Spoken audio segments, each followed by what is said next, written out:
So far we learned about the propaganda, how it needs both an individualistic and a mass society in the same society to function.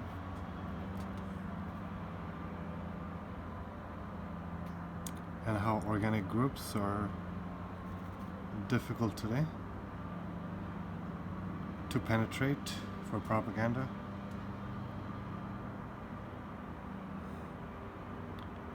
One can say generally that 19th century individualist society came about through the disintegration of such small groups as the family or the church. Once these groups lost their importance, the individual was left substantially isolated. He was plunged into a new environment, generally urban, and thereby uprooted. Sounds like after my college and my medical school fiasco ended and I moved to Rancho Cucamonga in 2012. He no longer had a traditional place in which to live.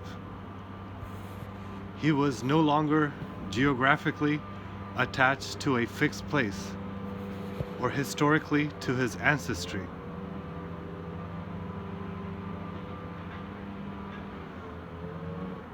An individual thus uprooted can only be part of a mass.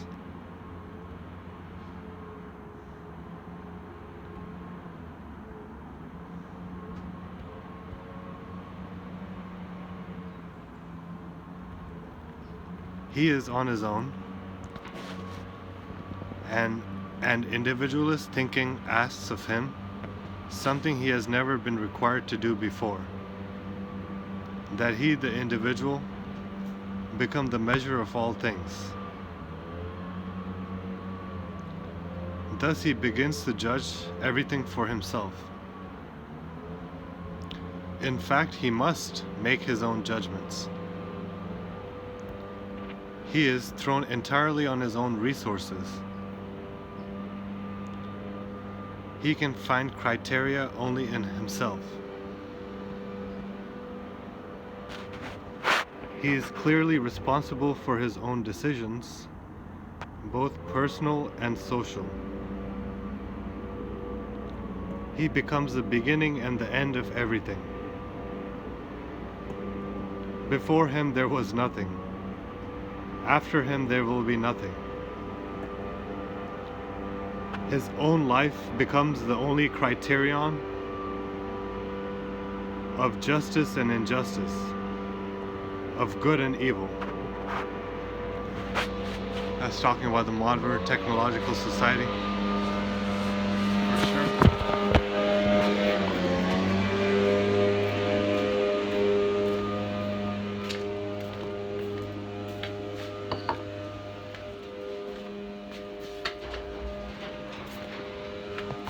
How we find ourselves in the modern society. No connection to the past, to the future, to the place where we live, and so forth.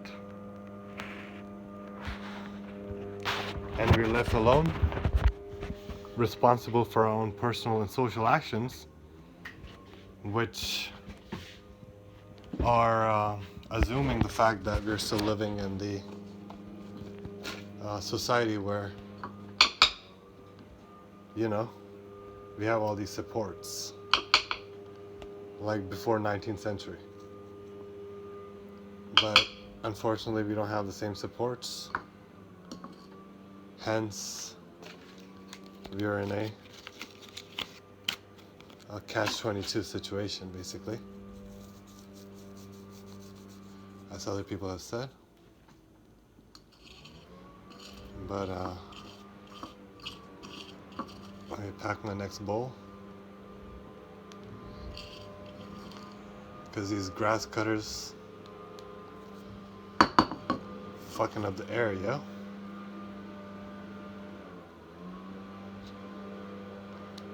Oh, for sure. Packing up some hydro. But it's probably out though. I don't know. It looks like the dank. Smells like the dank. Must be the dank. I got some drank in my tank. Now I'm gonna fire up the dank. Cause that's what I think is to do.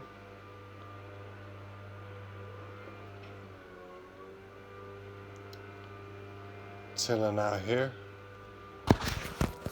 with my lungs congested, fool. Or my sinuses draining. That's what I'm saying. Light up the matches and smoking like the batches.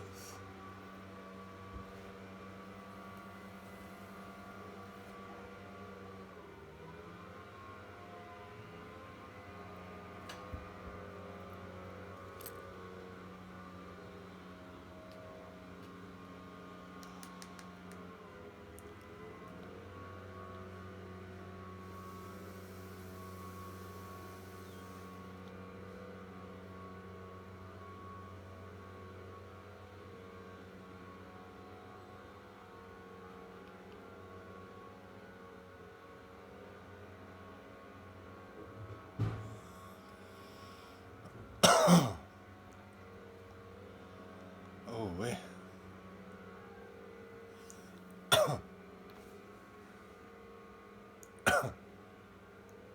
I hit the spot. Smoking on that pot.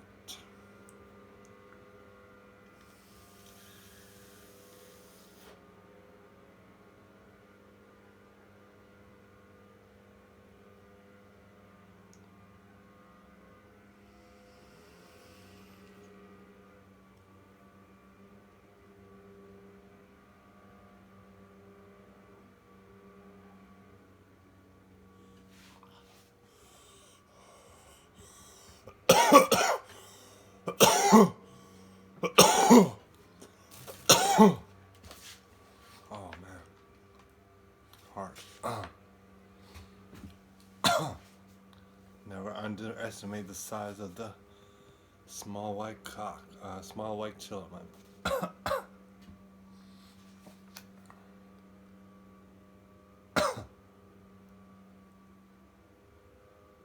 In theory, this is admirable, but in practice, all this individualism.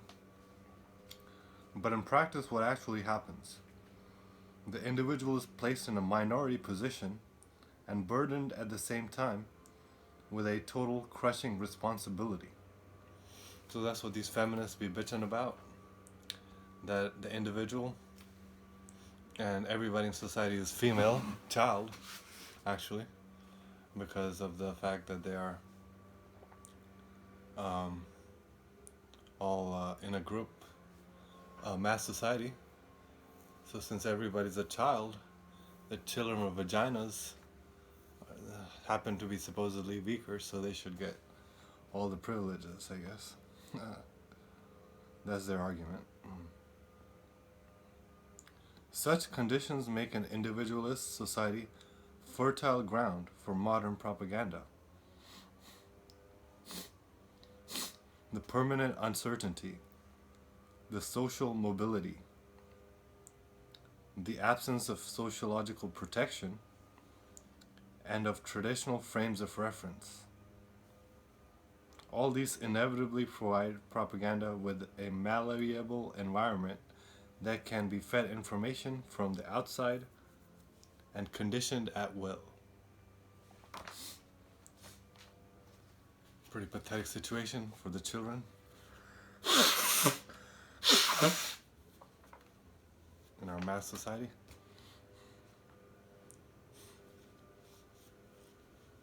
The plebeians, according to 1984, the 85 percenters.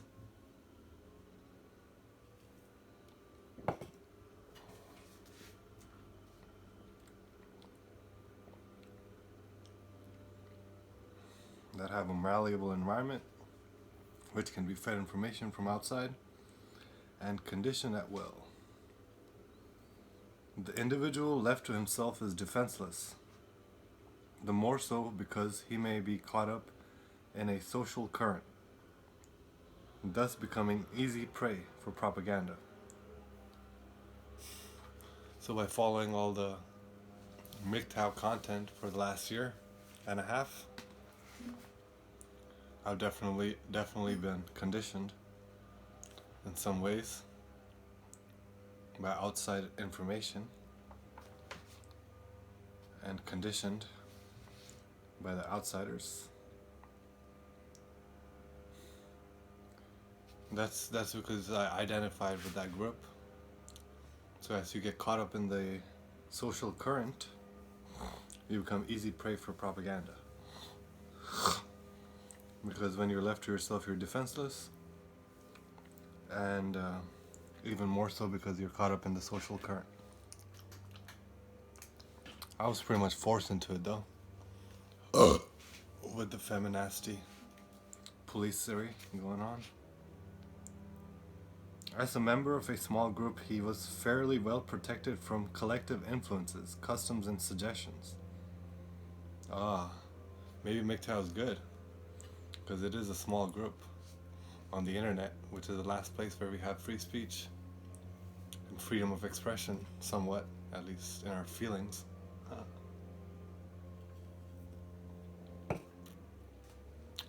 But with these courts and these Jezebel agents of the devil, they're definitely making us conditioned while using our technology now. He was relatively unaffected by changes in the society at large. He obeyed only if his entire group obeyed.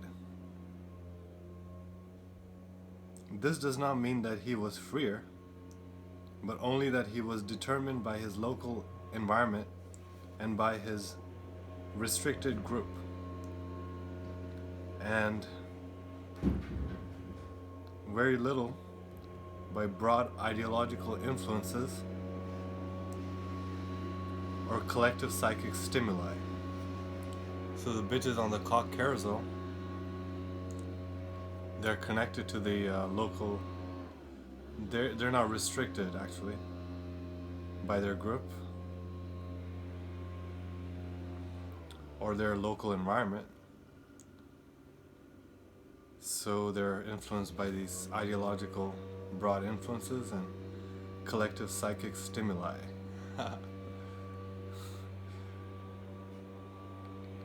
But the common error was to believe that if the individual was liberated from the smaller organic groups, which means marrying a man when they're young or belonging to a church or whatever, but the error was to believe that if the individual was liberated from the smaller organic groups, he would be set free. That's what I thought when I went to college. I was like, this high school is such a restrictive environment because it was a small high school where everybody knew each other very well, because it was a special magnet high school where everybody had been there since 7th grade to 12th grade. I came in at 10th grade, but I thought if I was liberated from there in college, I would be free. But I didn't know I was even putting myself in a worse situation.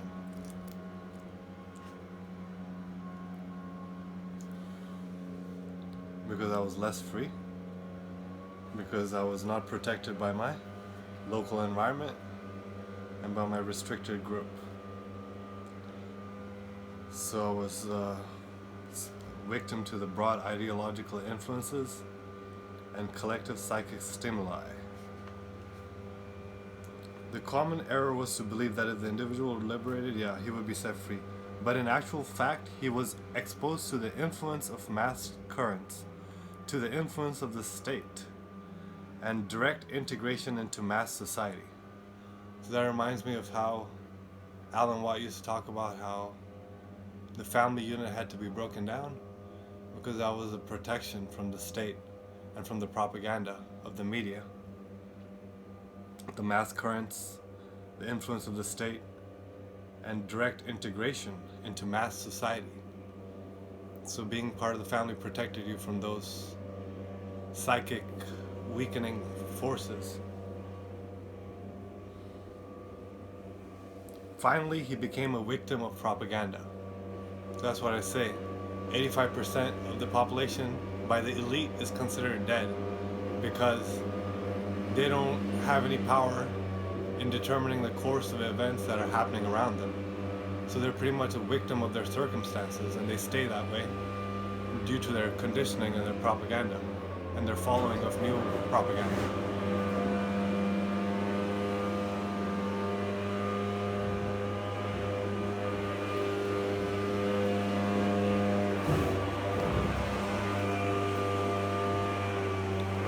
Physically and psychologically uprooted, the individual became much less stable. The stability of the peasantry, for example, that's true today too. Today there's so much propaganda that we are all crazy. And most people are crazy out there because of since 9/11 it's been constant propaganda. The stability of the peasantry is one of the reasons why this group is relatively unaffected by propaganda. Goebbels himself recognized that the peasants could be reached only if their structural milieu was shattered. And the difficulties that Lenin experienced in integrating the Russian peasantry into the pattern of the revolution are well known.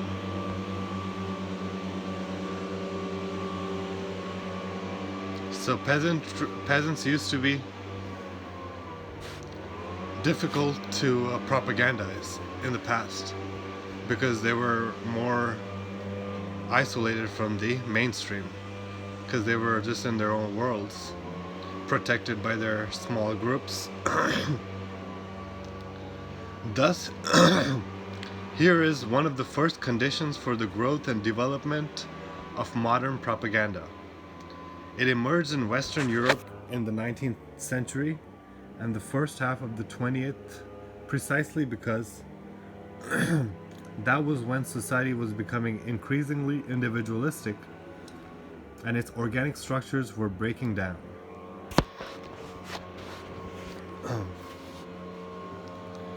But for propaganda to develop, society must also be a mass society. It cannot be a society that is simply breaking up or dissolving.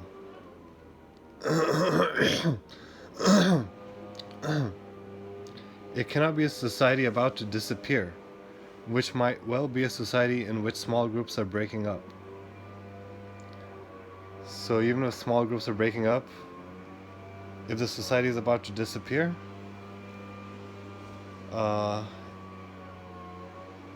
it cannot be good for propaganda to develop, because then it's not a mass society anymore.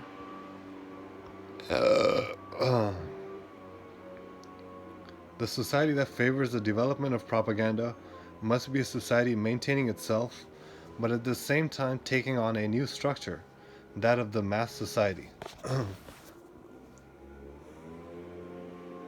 Of the innumerable books on the masses, The Revolt of the Masses is still valid despite the criticism, and the classification of influential groups in the United States is well known. 90% of the population is politically inert. This is what I was just saying. I said 85%, but he says 90% because things have changed. And this was in 1965. George Orwell wrote 1984 and 1948. So it's been quite some time. Now it's probably more. So 90% of the population is politically inert. They become active only accidentally when they are set into motion. But they are normally inactive, inattentive, manipulable, and without critical faculty. Qualities that form the masses. Throughout, we are discussing this mass man, the average man.